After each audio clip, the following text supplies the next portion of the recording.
Hello friends and welcome. So this is Akshay again. So Excel के basic to advance Excel के series में हम जो टॉपिक डिस्कस कर रहे हैं वो है cell formatting. And last video में हमने फंड ये पार्ट के ऊपर डिस्कशन किया था। एंड इस वीडियो में हम अलाइनमेंट जो सेकंड टॉपिक है अलाइनमेंट उसके ऊपर डिस्कशन करेंगे। तो अलाइनमेंट का यहाँ पे पार्ट है जिसमें बहुत सारे अलाइनमेंट्स के ऑप्शंस दिए गए हैं। तो बेसिकली अलाइनमेंट क्या होता है कि आपके पास सेल में जो टेक्स्ट लिखे हुए हैं उसको आपको किस अकॉर्डिंगली अलाइनमेंट देना है, रिक्वायरमेंट के हिसाब से आपको अलाइनमेंट देना होता है। तो जैसे कि यहाँ पे आप देख सकते हैं ये टॉप अलाइन अलाइन है, उसके बाद ये मिडल अलाइन है, उसके बाद ये जो है बॉटम अलाइनमेंट है, उसके बाद ये left alignment, mid centre alignment and ये राइट अलाइनमेंट। ये भी अलग अलग एंगल्स दिए गए हैं यहाँ पे। अब ड्रॉप डाउन पे क्लिक करेंगे तो यहाँ पे अलग अलग एंगल्स हैं, मतलब ये एंगल से आप टेक्स्ट को अलाइन कर सकते हो।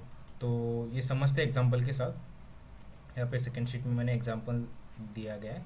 तो यहाँ पे एक टेबल है, आपको यहाँ पे टेक्स्ट अलाइन करने हैं बेसिकली।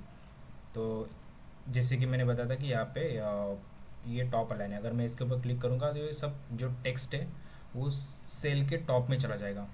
जैसे कि अभी मैंने क्लिक किया तो आप देख सकते हैं यहाँ पे जो सब टेक्स्ट जो सेल में है वो सब टॉप पे चले गए। तो यहाँ पे सेकंड पे क्लिक करूँगा, ये जो मिडल है तो ये मिडल में आ जाएगा।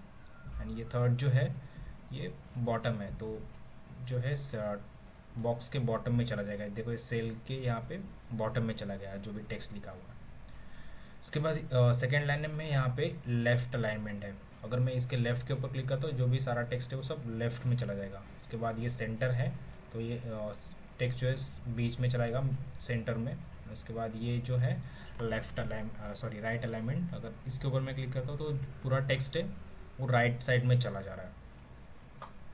तो इस हिसाब से तो मैं फ़िलहाल इसको मिडल में रखता हूँ, सेंटर में रखता हूँ एंड मिडल रख करता हूँ। तो ये मिडल हो गया एंड सेंटर में हो गया।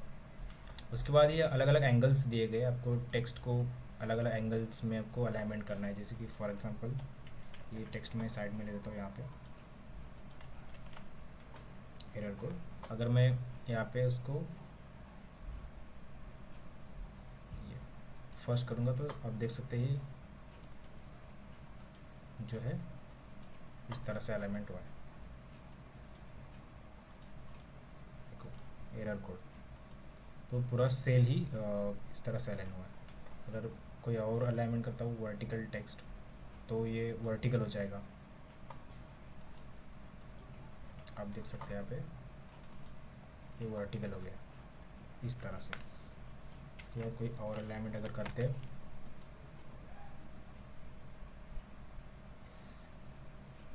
सपोज रोटेट अप, तो इस तरह से।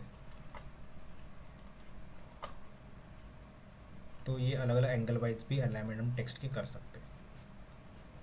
उसके बाद ये जो दो पार्ट है वो इंडेंट के पार्ट है। अब increase decrease indent and increase indent. Like अगर ये सेंटेंस अगर सब ये जो टेक्स्ट है बॉक्स में तो अगर लेफ्ट साइड को अलाइन है एंड आपको अगर मैं इंक्रीज इंडेंट करता हूँ तो थोड़ा थोड़ा बॉर्डर, अभी देख सकते हैं बॉर्डर के बिल्कुल ये साइड के बॉर्डर पे लेफ्ट साइड में पूरा लेफ्ट साइड में टच है बॉर्डर को।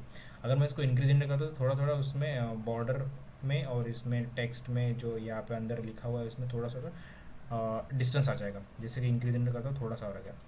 जैसे मैं इंक्रीज इंडेंट पे क्लिक करते जाता हूँ तो वो बॉर्डर पे और जो अंदर लिखा हुआ टेक्स्ट है नंबर्स है उसमें डिस्टेंस बढ़ रहा है। अगर मैं डिक्रीज करता हूँ तो सेम उसके हिसाब से वो डिक्रीज हो जाएगा। तो आप अपने हिसाब से उसको अलाइन कर सकते हो जहाँ पे आपको चाहिए।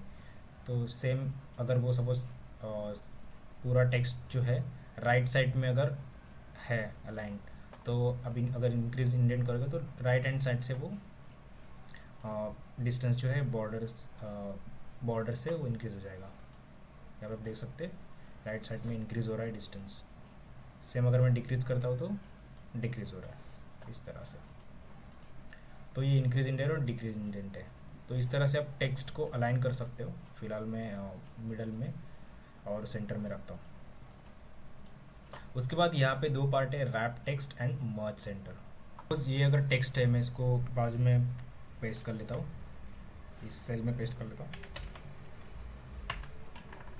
तो आप देख सकते हैं ये जो टेक्स्ट है वो सेल के बाहर चला जा रहा है क्योंकि इसका लेंथ जो है बहुत ज़्यादा है।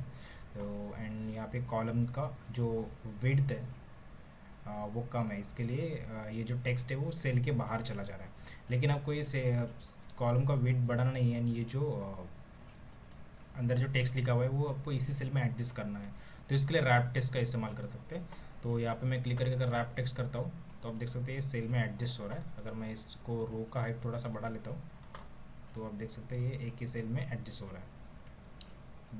तो इसी तरह से हम रैप टेक्स्ट का इस्तेमाल कर सकते हैं। अगर मैं फिर से रैप टेक्स्ट पे क्लिक करूँगा तो क्लियर हो जाएगा रैप टेक्स्ट। सो उसके बाद ये ऑप्शन है मर्ज सेंटर का। यहाँ पे ड्रॉप डाउन पे क्लिक करोगे तो यहाँ पे merge center, merge across, merge cell and unmerge cell ये ऑप्शंस दिए गए हैं। तो मर्ज सेंटर क्या होता है कि बेसिकली आपको टू और मल्टीपल सेल्स एक सेल में मर्ज करने हैं तो वो मर्ज सेंटर होता है। तो टू और मल्टीपल सेल्स को एक सेल में आप कंबाइन कर सकते हो। उसके बाद मर्ज अक्रॉस पॉइंट है। तो अगर आप मल्टीपल टेबल आपने एक कोई टेबल सिलेक्ट किया, लाइक मल्टीपल सेल्स है उसमें, तो वो पर्टिकुलर रोज जो है वो सेल में कन्वर्ट हो जाएंगे। लाइक वो हम एग्जांपल के साथ समझेंगे। उसके बाद merge cell and merge center एक ही है। एंड अनमर्ज, जो मर्ज है वो अनमर्ज हो जाएगा। तो पहले हम मर्ज सेंटर देखते हैं। यहाँ पे अगर मैं दो सेल को मैंने सपोज तीन सेल को मैंने यहाँ पे सिलेक्ट किया तो हम यहाँ पे बॉर्डर करते तो आप बेहतर समझ में आएगा। जैसे कि आप देख सकते हैं यहाँ पे तीन सेल है। अगर मैं तीन सेल को सिलेक्ट करता हूँ एंड मर्ज सेंटर पे अगर क्लिक करता हूँ तो तीन सेल जो है एक सेल में कन्वर्ट हो जाएंगे, लाइक कंबाइन हो जाएंगे तीन सेल। इसमें अगर मैं कुछ टाइप करूँगा तो कंबाइन में दिखेगा। फॉर एग्जाम्पल एक्सेल टाइप किया मैंने तो ये कंबाइन में दिख रहा है फिलहाल। अगर मैं इसको अनमर्ज कर लेता हूँ तो अनमर्ज हो जाएगा, एक ही सेल में कन्वर्ट हो जाएगा वो। आप देख सकते हैं एक ही सेल में आ गया। फिर से अगर मैं इसको सिलेक्ट करूँगा और मर्ज सेंटर पे क्लिक करूँगा तो मर्ज हो जाएगा। तो इस तरह से मर्ज सेंटर है। इसके बाद आता है मर्ज अक्रॉस। अगर मैं यहाँ पे मल्टीपल रोज सिलेक्शन किए मैंने, लाइक थोड़ा सा वो 2 3, अभी ये यहाँ पे मैंने 3 रोज सिलेक्ट करी। बॉर्डर करता हूँ तो समझ में आएगा। यहाँ पे देख सकते हैं 1 2 3 3 रोज मैंने सिलेक्ट किया। अगर मर्ज अक्रॉस पे अगर मैं क्लिक करता हूँ तो यहाँ पे ये वाला सेल जो है मर्ज हो जाएगा। बेसिकली रो वाइज मर्ज होता है, रो वाइज कंबाइन होता है। तो यहाँ पे बेसिकली तीन सेल बन जाएंगे।